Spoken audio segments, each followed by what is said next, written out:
Hey everyone, so I'm Dr. Sara and Dyke and this is Dr. Dawne Costantino, and we're doing a little series about kind of sitting down and having conversations about ourselves as providers, but also about like greater issues in the health world that we live in. And today, and this video is going to be more focused on the why we got into the profession that we got into and what motivates us and drives us to kind of keep helping our patients and, within our patient visits and stuff like that. So I'm going to start off by giving Dawn a question, which is, when was the first moment that you knew you wanted to be a chiropractor?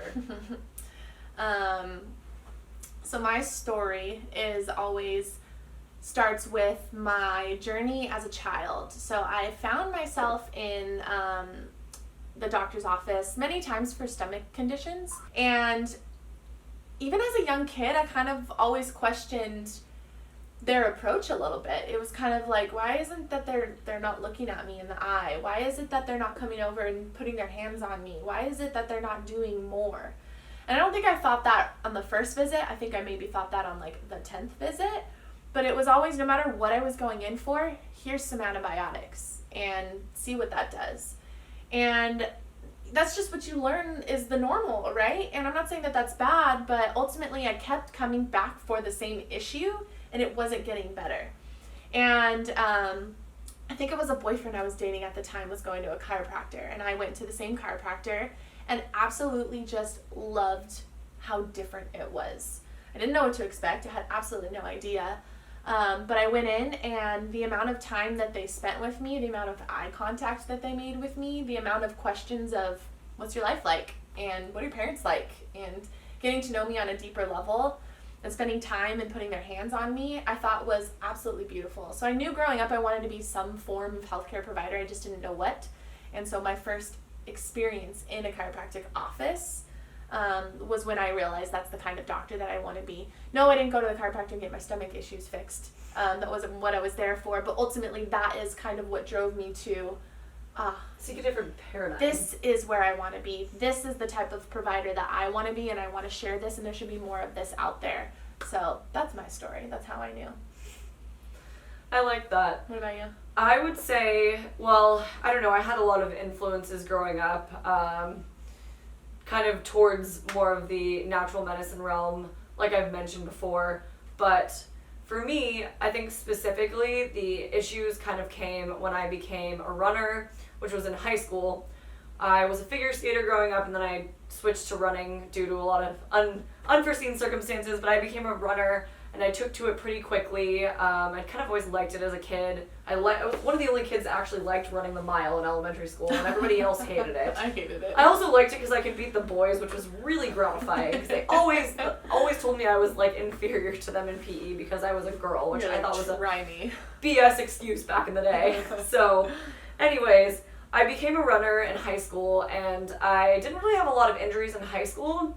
But in college, I did have a few of them, and a lot of times doctors, when they meet runners, they will say, oh, you're running and it hurts when you're running. You should just stop running. And I'm like, you don't understand. I have this huge meet coming up in like 2 weeks, and I've been working for this for 6 months, and if I stop running now, I'm going to lose everything. But I'm in pain, and I can't really run for a long time without stabbing pain in my foot or wherever it was.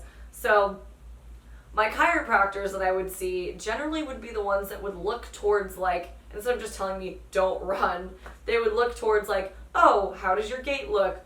What kind of shoes are you wearing? How are your joints moving? What are your, like, are you tight here? What do you do? Like, it was just like an approach of like, what can we do to get inflammation down? The approach of like, what can we do to keep you running, instead of what can we do to like just take you away from your sport and just like, not really take into account the fact that you've been working for this for 6 months and you can't exactly just give up your dreams.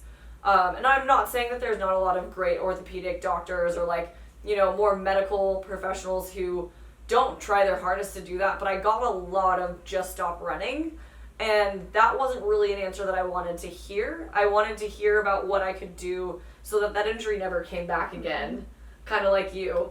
Because I did have a couple reoccurring things that I didn't really get a lot of advice on preventing it. And my chiropractors always made me feel fast and good. Like, I'd always walk out of the office and I'd have like a little spring in my step and I'd want to get back on the track and try some repeats. So I would say my running career, but I'm going to take a little deeper dive real quick. Mm-hmm. Not to tangent too much, but when I was in college, I worked my butt off to run.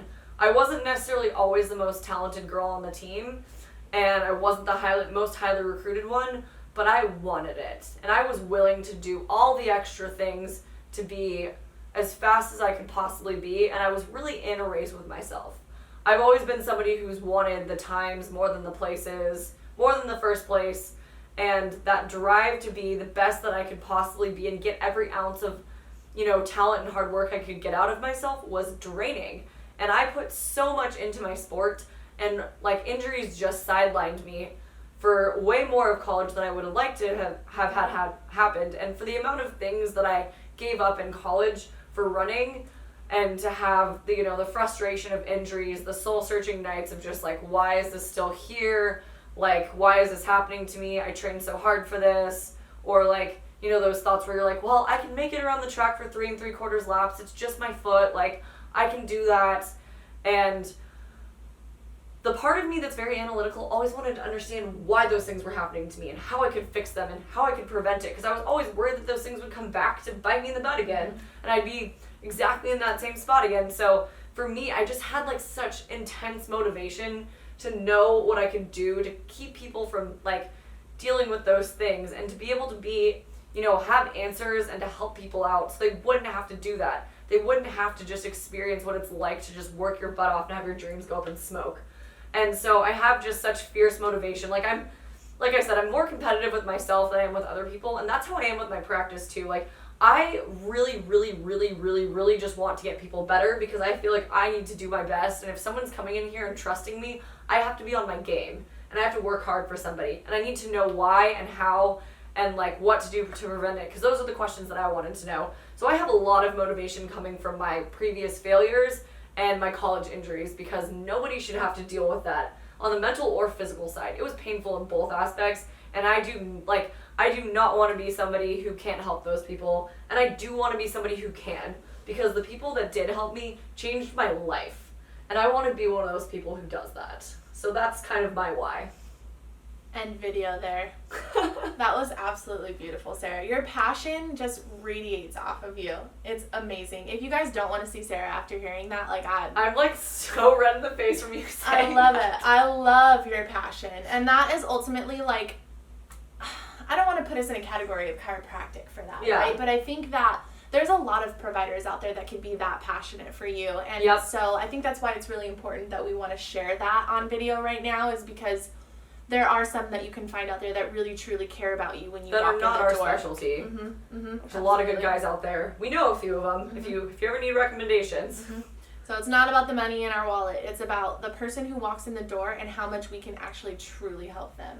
I'm going to be honest, I've had some days where I've been exhausted, and it's been like that patient at like 5 p.m. and you're like, oh my gosh, how am I going to do this? I'm so tired, I can barely think. And then you get in there and you're helping somebody and they're making leaps and bounds and the light bulbs turn on and there's no better feeling. And you actually, like, sometimes you walk out of a patient visit and you're tired and mentally tired, but there's something about your spirit and your soul that's just like, not to get on that level, but I'm kind of going to get on that level for a second, where you're just kind of like bouncing. Like, you walk in the house after that day, and for me, like, I walk in or I'll call my family or my boyfriend and I'll just be like, guys, like, I had this patient today and it was just like, they got so much better and it was amazing to see their face when they walked out, and like, there's just something, like, there's just something to that, and there's nothing in life that really gives you that too. So as a provider, that's my secondary why, is just the absolute like joy you get from that. And there's a lot of doctors, like we said, out there that'll have that, and it's not just us. But I think being able to work with patients in such a personal way that we get to do is one of the things that helps bring that. Yeah, it's definitely an emotional investment. I've had my moments where I have found myself in tears because I feel like I maybe failed a patient and I didn't know what else to do. And then there's those times where, like, I literally am in tears full of joy because there's been a struggle that me and this patient have been working towards for so long. We're like, why can't we get you better? And then all of a sudden we finally just, like, get over that. Yeah, we find that breakthrough, and it just, like, it brings me so much happiness to know that the amount of hard work that I've put into it and the amount of trust that you've put in me, and as well as put the hard work into yourself, that brings me happiness as well. To know that the amount of work we've done together brings you happiness and me happiness too. Yeah. Similarly, like, I don't think we have too much more to say, but I have a couple more tidbits I would like to add. I just want to point out that I've also had those similar experiences. Like, there's been some patients where I've literally not gone a single day without thinking of them, and they've already left the office, and that's in, like, a bad way, where you're like, if I had just communicated to them just a little bit more differently, they would have understood what I was saying, and they would be out of pain by now. And that just eats you up inside. But then also, you are personally rooting for that patient. You have been on this journey together with this person, and you are now, you personally want them to be better because you know them as a person and you know how important this is. And, like, you know, whether it's knowing that they're going to go out there and run that race that they've been building up to, or knowing that they're going to get to pick up their grandkids for the first time without pain, or, like, you know, any of those things. It's just, like, the idea that you were able to kind of bring that, like, small moment of joy and, like, triumph for them, like, that never gets old. And I hope it never does, you know? I don't think it ever will. So people will always be that invested. Definitely. Well, I think this is a pretty good place to end the video. I think that was a great answer to our whys, and so I hope that this video kind of just tailors away from some of the technique things that we've been putting out there for you guys, and just kind of hones in on who we are as your providers, and who we are as people, what brings us happiness, and ultimately you guys get to see that we truly care about the person that is right in front of us. And it brings it back to that personal level that we've been talking about. As providers, we care about the person, and so also we want you to know that we really do have that, like, personal level. And so stepping away from the clinic, here we are as people, we're talking to you as people, and we hope you guys have a good night, and we hope you stop in and say hi to us soon, or leave us a comment below. Yeah, if you guys have any questions, we'd love to answer any questions that you guys have. If you want to get to know us on a deeper level at all, we can always answer those questions for you guys. We're happy to help. Anything related to chiropractic, anything related to anything, just leave some comments below. We'd love to make some more videos on some of those questions, because we were kind of just like, well, where do we start? Let's just make something. We're just gonna ramble. Yeah. All right, guys, take care. Thanks for watching.